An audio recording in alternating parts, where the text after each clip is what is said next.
আমার একটা কঠিন মৃত্যু দেখছে, মৃত্যুটা সবাই দেখতে পারে।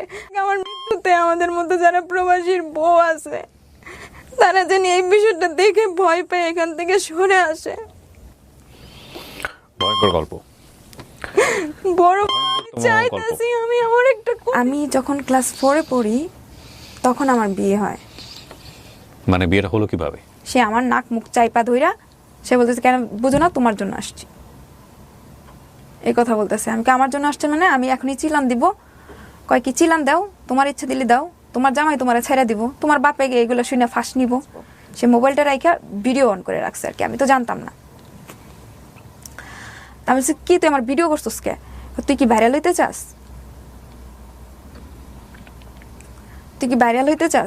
তখন তো আমি বলি এত টাকা দাও আমার পক্ষে সম্ভব। কত টাকা দেন আপনি তাকে? 5 লাখ টাকার উপরে কিন্তু আমার টাকা দেওয়া হয় ওকে বিভিন্ন টাইমে।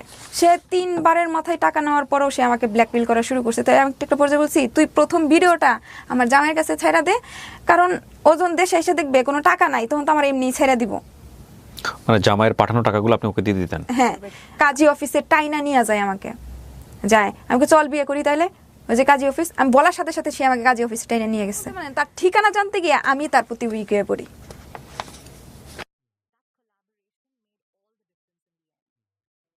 আসসালামু আলাইকুম প্রিয় দর্শক, আপনাদের সবাইকে আমন্ত্রণ জানাচ্ছি লাইফে, LIFE, that is life, studio of Creativerse SOC এর সামাজিক যোগাযোগ মাধ্যমের জন্য নির্মিত জীবন গল্প কেন্দ্রিক অনুষ্ঠান। লাইফ, এটা ব্রডার লাইফ স্টোরিগুলো এখানে উঠে আসে। সমাজের নানা মানুষের নানা গল্প নিয়ে আমাদের এই অনুষ্ঠান। এই অনুষ্ঠানে এমন সব গল্প তুলে নিয়ে আসা হয় যেগুলো কখনো কখনো হয়তো মুখ ফুটে মানুষ কোনোদিনও কারো সামনে বলেনি না, কিন্তু আমরা কেন প্রচার করি? প্রশ্ন থাকতেই পারে। জি, আমরা প্রচার করি। আমাদের প্রচারের অ্যাঙ্গেলটি হচ্ছে একজনের অভিজ্ঞতা থেকে, একজনের গল্প থেকে, একজনের জীবনের বাস্তব বিভিন্ন রকমের এক্সপেরিয়েন্স থেকে আপনি চাইলে আপনার শিক্ষণীয় বিষয়টা রিসিভ করে আপনি আপনার জীবনটাকে সুন্দর করতে পারেন। তো সেই অর্থে আমাদের গল্পগুলো মেসেজপূর্ণ, বাট এটা এমন নয় যে আমরা কাউকে ধরে ধরে শেখাচ্ছি। একই গল্প বিভিন্নভাবে আলোচনার জন্ম দেয়, সমালোচনার জন্ম দেয়।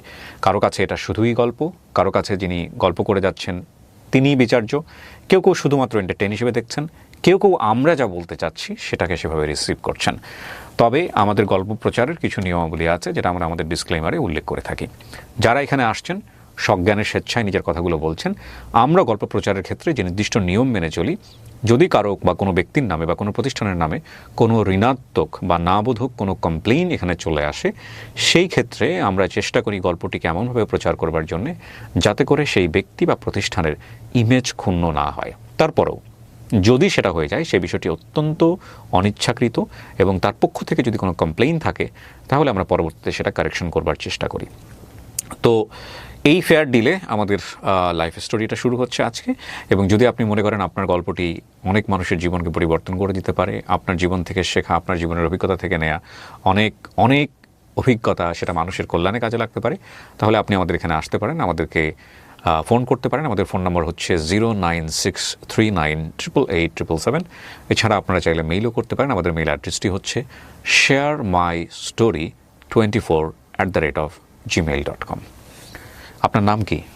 আমার নাম আমি প্রথমেই যে কথাটা আপনাকে একটু বলতে চাই, আপনার সমস্ত কাগজ পেপারস এখানে আপনি নিয়ে আসছেন, আমি গল্প বলতে বলতে চেক করব। তার আগে আপনি বলেন, আপনি কি সজ্ঞানের স্বেচ্ছায় এইরকম একটা গল্প, যেটা আমি জানি কিন্তু বাংলাদেশের মানুষ জানে না, এরকম একটা গল্প আপনার চেহারা দেখিয়ে, যেহেতু আপনি অ্যাডাল্ট, সামাজিক যোগাযোগ মাধ্যমে প্রচারের জন্য, যদিও আপনি পেপার সাইন করে এসছেন, আমাদের এখানে বসার আগে একটা কনসেন্ট পেপার থাকে, আপনি নিজ ইচ্ছায় এখানে প্রকাশ করছেন। এবং এই গল্প প্রচারের পরে আপনার ব্যক্তি জীবন, আপনার সামাজিক জীবনে যদি কোনো বিরূপ প্রতিক্রিয়া সৃষ্টি হয়, কোনো নেগেটিভ বিষয় সৃষ্টি হয়, সেটার দায় কিন্তু আপনার। এবং আপনি এখানে এসেছেন মূলত আপনার মতো ভুলটা যাতে কেউ সমাজে না করে, এটা আপনি মেনেই করছেন, রাইট? ওকে, বয়স কত আপনার? আমার বয়স হচ্ছে আইডি কার্ডে 28 দেওয়া আছে, কিন্তু এটা আমার হয়তো রিয়েল বয়স না। কিন্তু আপনি প্রাপ্তবয়স্ক, ব্যাপারে কোনো সন্দেহ নাই। আপনার জন্ম জেলা? আমার জন্ম। শুরু করেন আপনি একেবারে যেখান থেকে বলতে চান। আমি যখন ক্লাস 4-এ পড়ি তখন আমার বিয়ে হয়। মানে বিয়েটা হলো কিভাবে? আমি তখন ক্লাস 4-এ পড়ি, আমার বিয়ে মানে কোনো কথাই নাই, কোনো কিছুই নাই। আমার মামাতো ভাই বিয়ে করতে গেছিল গ্রামে, তো ওর একটা মেয়ের সাথে রিলেশন ছিল, গাজীপুরে চাকরি করতো, ওখানে স্থানীয় মেয়ে। আমার শ্বশুর যে আমার মামা, উনি আর কি ওই মেয়েটাকে বিয়ে করাবেন না ওনার ছেলেকে দিয়ে। তখন নাকি ওই দিন ছিল আমার হাজবেন্ডের জন্মবার। গ্রামে নাকি প্রচলিত আছে যেটা জন্মবারে নাকি বিয়ে হয় না। আচ্ছা, তো রাত 12টার সময় বিয়ে হবে ওকে। ওই মেয়েটার সাথে, কিন্তু ওই মেয়েটা তার বড় বোনের দেবরের সাথে সেদিন রাত্রেবেলা চলে গেছে, মানে Okay. ওদেরকে ওইখানে রাইখা। গ্রামে আবার বলছে যে বিয়ে করতে গেলে নাকি সেখান থেকে ফিরে আসা যায় না বউ না নিয়া। হুম। তো সেইখানে তো চলে গেছে বউ, এখন তো আর কিছু করার নাই। তো রাস্তায় ওরা 2-3টা বউ দেখে, আমার আম্মারে ফোন দেয়। রাস্তায় 2-3টা বউ দেখে মানে কি সবাই কি বউ সেজে বসেছিল না নাকি? না না, বউ সেজে বসেছিল মানে না, কাকে বিয়ে করানো যায়? কাকে বিয়ে করানো যায় মানে কিছু মানুষের সাথে যোগাযোগ করছে, বলছে যে আছে কয়টা মেয়ে আছে, Okay. দেখছে ওরা পছন্দ হয় নাই। আচ্ছা, আমার হাজবেন্ড আবার বলছে কালো বিয়ে করবে না এটা সেটা, কারণ যেহেতু তার আপনার তখন হাজবেন্ড হয়নি, উনি মামাতো ভাই। হ্যাঁ মামাতো ভাই। আচ্ছা, তো তুমি কালো বলছে বিয়ে বিয়ে করবে করবে না। না। হ্যাঁ, হ্যাঁ। আপনার তখন ক্লাস 5, ওনার বয়স কত? ওনার প্রাপ্ত বয়স 21-22 বছর ছিল তখন, আচ্ছা ওনার বিয়ের বয়স পুরোপুরি ছিল। আচ্ছা, আর আপনার তখন 8 থেকে 9 বছর বয়স। হ্যাঁ ক্লাস 4 মানে আমি ধরে নিচ্ছি 9 থেকে 10 বছর বয়স। হ্যাঁ জি, এরকম। তো ওরা রাস্তায় 2-3টা মেয়ে দেখে, মানে ওদের পরিচিত যারা আছে তাদেরকে বলছে যে এই অবস্থা হয়েছে, কোনো মেয়েটাই আছে নাকি বউ নিয়ে, তো এখন ছেলেকে বাড়িতে নিয়ে যাওয়া যাবে না। হুম, তো রাস্তায় ওরা কয়েক জায়গায় দেখছে, দেখার পর পছন্দ হয় নাই। তখন আমার শ্বশুরে ভাবলো যে আমাকে নিয়ে আসবে। তা আমার আম্মাকে বললো, আমার আম্মা রাজি হয় নাই। আমার আম্মা বলছে কি আমার মেয়ে তো অনেক ছোট, কয়ে অসুবিধা নাই, ছেলেকে বিয়ে হোক, বউ নিয়ে বাড়িতে আসুক, পরে মেয়ে যখন লেখাপড়া করবে এসএসসি কমপ্লিট করার পরে উঠায় নিয়ে আসবো। হুম, এরকম কিছু বইলা ঢাকায় চলে আসছে। তখন আমি ঢাকায় থাকি। ঢাকায় চলে আসছে, আসার পর আমি তখন স্কুল থেকে আসছি, আমার পরীক্ষা ছিল, পরীক্ষা দিয়ে স্কুল থেকে আসছি, আমি গোসল করতে যাব। তা আমাদের বাসায় পানি নাই, তো উপরে যে একটা আন্টি ছিল, তো ওর বাসায় গেছি পানি আছে কিনা গোসল। আপনারা তখন ঢাকায় থাকতেন? হ্যাঁ হ্যাঁ ঢাকায় থাকতাম। কি করতো আপনার বাবা? রাজমিস্ত্রি কাজ করতো। কয় ভাই বোন ছিলেন আপনারা? আমার 2 ভাই, আমি। আপনি একমাত্র বোন? হ্যাঁ। আচ্ছা, সংসারের অবস্থা ভালো ছিল? না না না, আমার আব্বা আম্মা প্রচুর গরিব ছিল। জি, পানি আনার কিছু একটা বলতেছিলেন। তো পানি নাই বলে আমি ওই উপরে গেছি আন্টির বাসায় গোসল করার জন্য। জি। তো আমার আম্মুর সাথে যোগাযোগ কইরা ওরা আমাদের এখানে চলে আসছে, যে এরকম করে কন্ট্রাক্ট করছে যখন আমি এসএসসি কমপ্লিট করবো তখন আমারে উঠাই নিবে, কারণ যেহেতু আমি এখন ছোট আর ওরা বউ ছাড়া বাড়িতে উঠতে পারবে না। এরকম আমার শ্বশুর বাড়ির আর্থিক অবস্থা ভালো ছিল। তখন আমি গোসল করতে গেছি, এমন সময় আমার ননদ, মানে আমার তো বয়সে বড় হবে, আমি আমার ননদ দেবর যারা আছে সবার বয়সে ছোট, তো ওরা এসা উপরে গেছে, শুনছে বাসায় নাই, উপরে গেছে গোসল করতে, আমাকে বাথরুমে নক করতে আসে, বলতেছে আমার কিন্তু একটা ডাকনাম আছে, ডাকনাম বলে ডাকতেছে, দরজা খোল, তোর বাঘ ভাইয়ের বিয়া খাইতে গেলে। ভাই মানে আমার হাজবেন্ডের নাম, হ্যাঁ, যেহেতু ভাই হয়, মামাতো ভাই। ভাই কি বলেছে?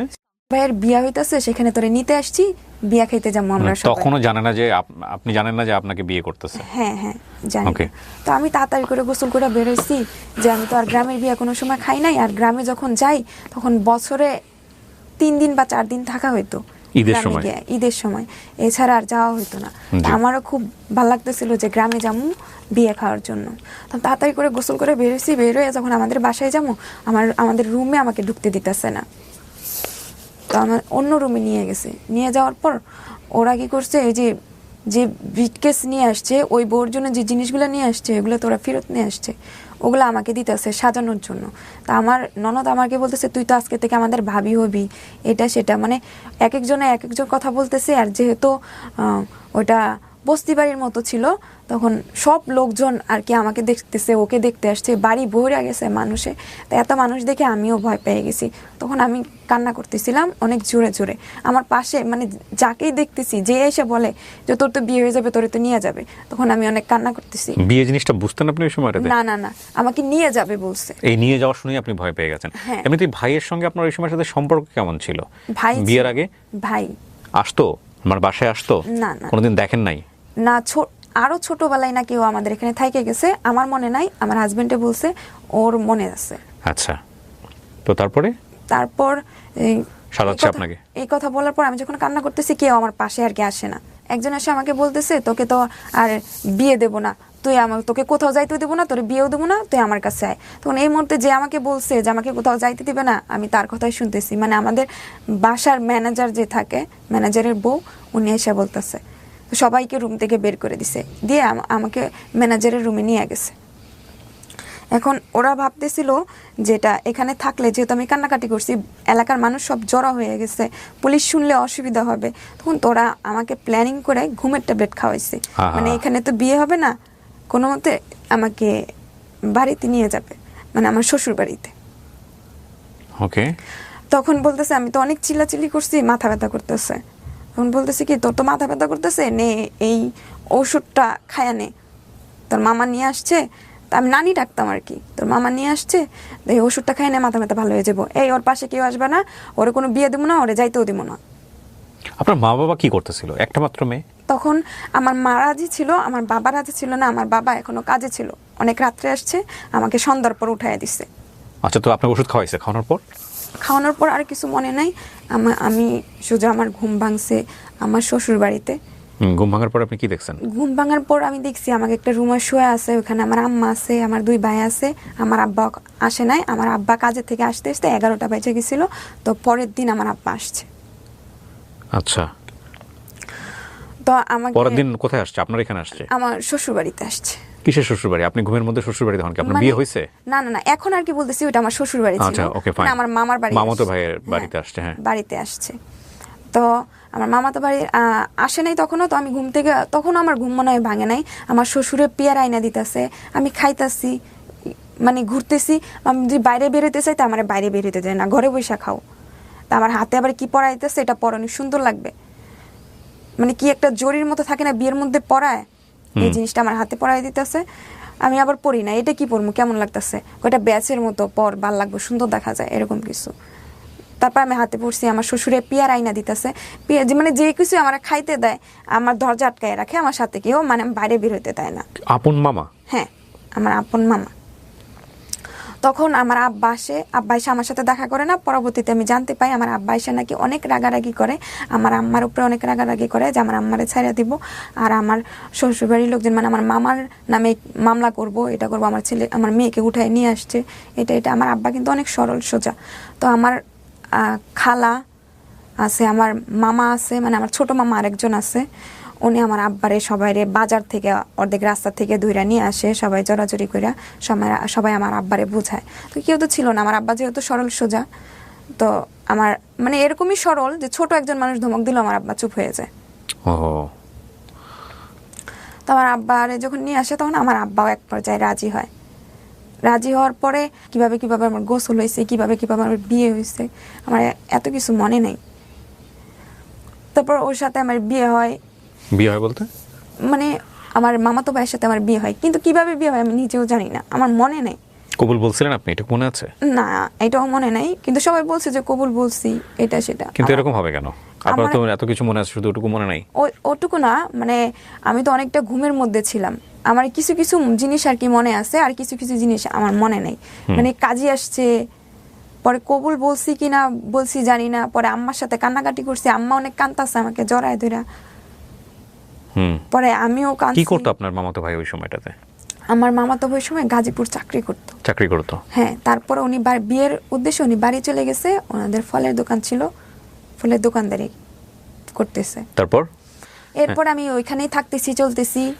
ও বাড়িতে আসে, ওর মতো আমি ওর মতো, মানে আমি ভাই করেই বলি। কান্নাকাটি করার পর আমার আম্মা আমার সাথে থেকে যায়, আমার আব্বা আমার সাথে থেকে যায়, ওদেরকে না দেখলেই আমি কান্না করি। আচ্ছা। তো ওদের সাথে আমি থাকি। ওরা কিছুদিন থাকার পর, মানে ওদের তো এখন চাইতে হবে, আমার শ্বশুরে নাকি আমাকে দিবে না, আগে তো বলছে যে আমাকে দিয়ে দিবে, তারপর যখন আমি এসএসসি কমপ্লিট করি তখন আমাকে উঠায় নিয়ে আসবে। এখন আর যেতে দিবে না? এখন যেতে দিবে না, আমার আম্মার সাথে নাকি কন্ট্রাক্ট হয়েছে, তা আমরাই পড়াশোনা করাবো।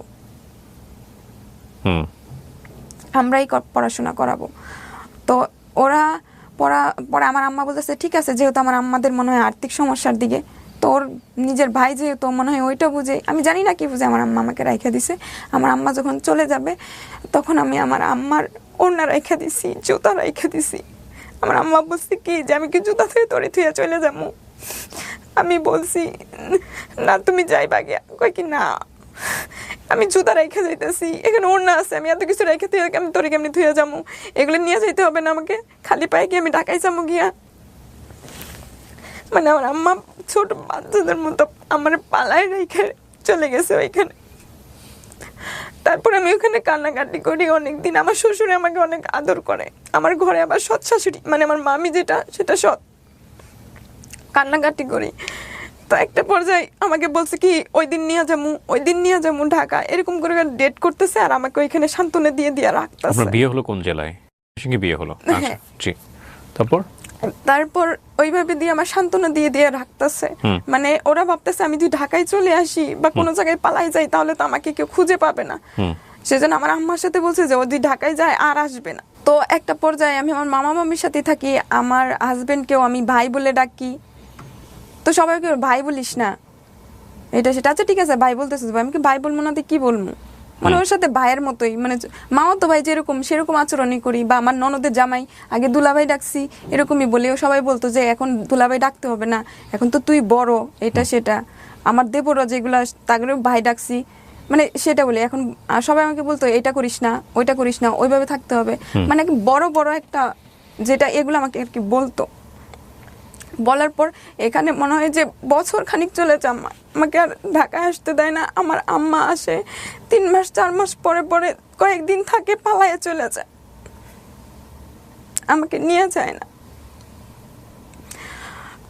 তো এর মধ্যে আমার হাজবেন্ড বলছিলাম যে সে গাজীপুর চাকরি করতো, সেখানে একটা স্থানীয় মেয়ের সাথে সম্পর্ক ছিল, এই জন্য আমার শ্বশুরে আর কি তাড়াতাড়ি করে বিয়ে করায়। আপনি এটা বুঝলেন কিভাবে? ওনারা বলছে। আচ্ছা, মুখে মুখে বলছে? মুখে মুখে বলছে, অনেকেই বলতো অনেকে বিয়ে করে ওখানে নাকি একটা ছেলে আছে, এরকম কিছু বিয়ের পরে আর কি শুনতে পারছি। আপনার লেখাপড়া কি হলো? মানে তারপরে আমাকে যখন স্কুলে দেয় আমার শ্বশুরে, তো স্কুলে যাওয়া আসা করি। আমার শাশুড়ি বলে কি, মানে 2 দিন না 3 দিন স্কুলে গেছি, বলে কি স্কুলে যাইতে হবে না। পরে অমুকের একটা বউ ছিল, পরে লেখাপড়া করাইছে, অনেক দূর লেখাপড়া করানোর পর জামাই থুয়া চলে গেছে। এই যে বলো হুজুর আয় না মাদ্রাসায়, হুজুর বাড়িতে আই না, হুজুরকে দেয়া যতটুকু পড়ানো উচিত পড়াও। তা আমার শ্বশুরে এটাই করলো, আর স্কুলে যাইতে দেয় নাই আমাকে। তো এর মধ্যে দিয়ে আমার হাজবেন্ডের সাথে আমার ফ্রেন্ডলি, মানে ভাইয়ের মতো ফ্রেন্ডলি সম্পর্ক হয়ে যায়। ভাই ভাই, মানে যতটুকু ভাই ভাই সম্মানিত করা লাগে আমি ওই ভাই ভাই বলি, ততটুকুই সম্মান করি। ভাই বলতেন? হ্যাঁ ভাই বলতাম। বিয়ের পরে ওকে। তারপর যখন ওই মেয়ের সাথেই কথা বলতো, আমার সাথে বসে বসে কথা বলতো, ওই মেয়েকে দিয়ে আমার সাথে কথা বলাইতো, আমিও কথা বলতাম। কি বলতেন ওই মেয়ের সাথে কথা বলতেন? আপনি বুঝতেন বিষয়গুলো নাকি আপনার কাছে বিষয়গুলো খুব স্বাভাবিক মনে হতো? ও বলতো যে ওই মেয়ের সাথে সম্পর্ক আছে, ওই মেয়েকে একদিন হলো বিয়ে করবে। আমার তো সমস্যা নাই, আমাকে বলছে আমি যদি ওই মেয়েকে বিয়ে করি তাহলে তুই তোর বাপের বাড়িতে যাইতে পারবি। আপনি খুশি হয়ে গেছেন? হ্যাঁ। এই বিষয়টা হলেই আপনি বুঝতে পারবেন যে ওর বিয়ে বিষয়ে ওর রীতিমতো মেন্টালিটি অবস্থাটা কি ছিল, মেন্টালিটিটা কি ছিল। আপনারা বুঝতেই পারছেন যে ও এটা শুনে খুশি হয়ে গেছে, তার মানে ওর ভিতরে বিয়ে সেন্স, হাজব্যান্ড সেন্স 0 ছিল। এটা তো crime, definitely it's a crime. যদি ঘটনা হয়েই থাকে এরকম একজন মানুষের জীবন নিয়ে, এটা আমাদের রিলিজিয়নও পারমিট করে না। সামাজিকভাবে তো অবশ্যই, রাষ্ট্রীয়ভাবে তো অবশ্যই ক্রাইম, আমাদের ধর্ম এটা পারমিট করে না। জি। তারপর ও আমাকে যখন বলছে ঠিক আছে আমি ওর সাথে দেখা করতে যাবো, আমি তোদের বাড়িতে নিয়ে যাবো, মানে আমাদের বাড়িতে তো যাইতে দেয় না, ঢাকায় আসতে দেয় না। তো ওর সাথে আমার কন্ট্রাক্ট হয়েছে, তুই কাউকে বলতে পারবি না, তুই কান্নাকাটি করবি বেশি বেশি কইরা যে আমি আমাদের বাড়িতে যাবো, পরে আমি আব্বারে বুঝাইয়া তোরে আমাদের বাড়িতে নিয়ে যাবো। আমি কিন্তু মামাই ডাকতাম, মামা ডাকতাম, মামি ডাকতাম। শ্বশুর শাশুড়ি যে আব্বা আম্মা বলতে হয় বলতাম না, মামা মামি ডাকতাম। যে ওদেরকে দেখে কান্না করবি বেশি করে, পরে আমি ওদেরকে বুঝাইয়া তোরে নিয়ে যাবো। আর নিয়ে যাওয়ার আগে আমি নাদিরার সাথে দেখা করবো, মানে ও যে মেয়ের সাথে রিলেশন করে ওর নাম ছিল নাদিরা। আমার সাথে ফোনে কথাও বলাইছে। তো আমি বলছি কি আচ্ছা ঠিক আছে আমি রাজি হয়ে যাই। তো সে আমাকে ঢাকায় নিয়ে যাবে উদ্দেশ্য করে সে প্রথমে গাজীপুর আসছে। ট্রেন থেকে সে আমাকে একটা বকুল ফুলের মালা কিনা দেয়, বলছে এই মালাটা নিয়ে ওই মেয়েকে দিবি। আমি আচ্ছা ঠিক আছে। কোন মেয়েকে? ওই যে নাদিরাকে? হ্যাঁ নাদিরাকে।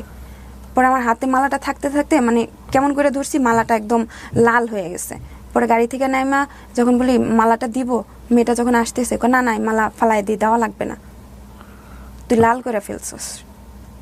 আমি আচ্ছা ঠিক আছে। পরে ওরা নিয়ে পার্কে বসছে, ওরা এক বেঞ্চে বসছে, আমাকে এক বেঞ্চে বসাইছে। আমি বাদাম ছুইলা খাইতে পারতাম না, কামড় দিয়ে দাঁত দিয়া বাদাম আর কি ছুইলা খাইতাম। তারপর আপনার কোনো খারাপ লাগছিল না? না, আমি তো আমাদের বাড়িতে যাবো, এটাই আপনার জন্য সুখের। হ্যাঁ, যে আমাকে বাঁচাকে মেয়েটা। তারপরে ওরা দুজন কথা বলতেছে, আমি আরেক বেঞ্চে বসে আছি। আমাকে সে কতগুলা বাদাম ছুইলা বিছিয়ে আমার হাতে দিয়ে গেছে, আবার বলছে শেষ হয়ে গেলে আমাকে ডাক দিস।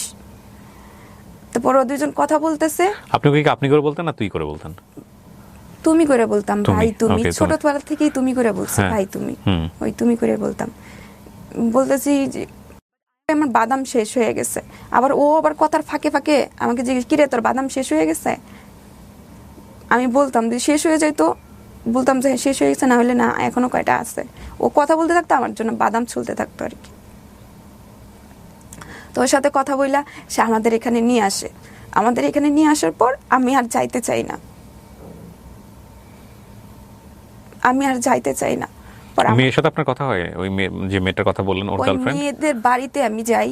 ওই মেয়েদের বাড়িতে যাওয়ার পর আমার মানে প্রথম পিরিয়ড হয়। ওকে, বিয়ের কতদিন পর এটা? বিয়ের বছরের বেশি হবে। ওকে ওকে। তখন আমার প্রথম পিরিয়ড হয়। তো ওই মেয়েদের তখন আমার জামা কাপড়ের অবস্থা খারাপ পড়ে। ওই মেয়েটা আমাকে জামা কিনা দেয়। পরে ওইটা নিয়ে আমি আমাদের এখানে আসি। আচ্ছা। আসার পর ও সাথে করে নিয়ে যেতে, মানে ওর আব্বা বলে দিছে সাথে করে নিয়ে আসার জন্য। তা আমি তো কান্নাকাটি, আমি আর যাবো না, এই যে বললে আমি অন্য জায়গায় পালাই যাবো গা, মানে আব্বা আম্মা দুই প্রেশার দেয়। তারপর ও আমারে, ওরা প্ল্যান করছে আব্বা আম্মার সাথে, আমি তো জানি না। আমার জামাই আগে চলে আসছে স্টেশনে। তার ঘন্টাখানিক পর আমার আব্বা আম্মা বলতেছে দেশে তো আমাদের একটা ঝামেলা হয়েছে, এখনই দেশে যাইতে হইব, তাড়াতাড়ি রেডি হয়ে নে। আমি কই না, মাত্র হয়ে গেছে, আমি আর যাবো না, ওখানে গেলে আমার থুয়ে আয় পড়বা। কত অন্য গাড়ি দিয়া গেছে কি আমরা ওখানে যাবো কি, আমরা আমাদের বাড়িতে যাবো, তোর মামার বাড়িতে তো যাবো না।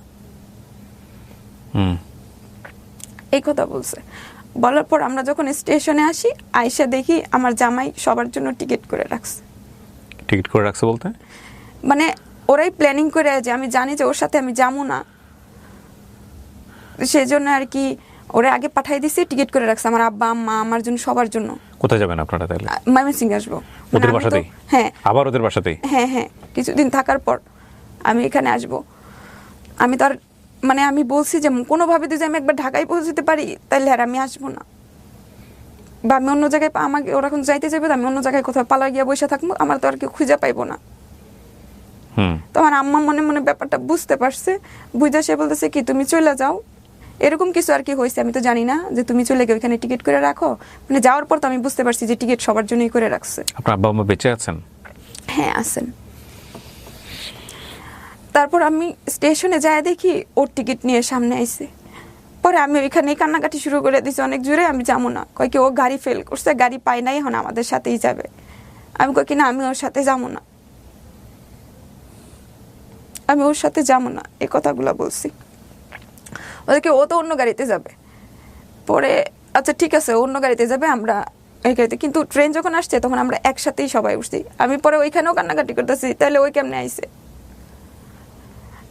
কয় কি ওর সিট এখানেই পড়ছে, এই জন্য। পরে কোনো মতো করে ওইখান থেকে আমাকে ওদের বাড়িতে নিয়ে আসে, আমাকে আর আমাদের রিক্সা করে নিয়ে ডিরেক্টলি ওই আমার শ্বশুর বাড়িতে নিয়ে যায়, মানে আমার মামার বাড়িতেই আমাকে নিয়ে যায় আমার আব্বা আম্মা। আমি কই এদিক দেখে লেগে যাইতেছো, এটা সেটা, কিছু হইব না, তোরা সাথে করে নিয়ে যাবো। মানে আমি সেখান থেকে, মানে শুরু থেকে কান্না করে করে এই পথ শ্বশুর বাড়িতে গেছি। ওখানে আম্মারা কয়েকদিন, আব্বা আম্মা কয়েকদিন ছিল, থাকার পর ওইখানে আব্বার আমাকে পালাই রেখে চলে গেছে। তখন সবাইও জানতে পাইছে যে ওই মেয়েটার সাথে সে কথা বলে, এখনো যোগাযোগ করতেছে, আর ওর সাথে আমারও কোনো সম্পর্ক নাই তেমন, স্বামী স্ত্রীর সম্পর্ক। তখন তারা কি করছে, যেহেতু শুনছে আমার পিরিয়ড হয়েছে, তো তারা কি করছে, কবিরাজ এটা সেটার কাছে যাইতেছে, দুজি ও অন্য মেয়ের দিকে মন, আর আমার তো এদিকে ওকে চিনিই না। পরে ওরা নাকি কিসের কবিরাজি করবে, এটা করবে সেটা করবে, আমি জানি না, এটা পরবর্তীতে শুনতে পারছি আর কি। কারা? আমার শ্বশুর আর আমার আম্মা। কিসের কবিরাজি? মানে আপনার দিকে যাতে আকর্ষণ থাকে, হ্যাঁ হ্যাঁ, না আপনার দিকে যেন স্বামী আপনার দিকে যেন কনসেন্ট্রেশন দেয়? হ্যাঁ, আর আমিও জানি ওর উপরতে ইয়ে হয়। তাও আমার তো মাথা ব্যথা করতো শুরুর থেকে, তো আমার শ্বশুরে এটা সেটা এনে দিত, বলতো কি এটা তুমি খাইবা আর ওরে দিবা, তাহলে ও তোমার উপরে রাখতে হইব না, তুমি ওই তোমারও মাথা ব্যথা ভালো হয়ে যাবো। এই বিষয়গুলা বইলা বইলা আমাদের দুজনকে খাওয়াইছে। কি খাওয়াই আমি নিজেও জানি না। পরে তার কিছুদিন পরে ওর সাথে আর কি আমার শারীরিক হয়, কিন্তু আসলে কি যেদিন আমাদের সম্পর্কে আমার কিন্তু অনেক কষ্ট হয়, যেটা আমি কাউকে বলতে পারবো না। অনেক কষ্ট হয়েছিল, অনেক।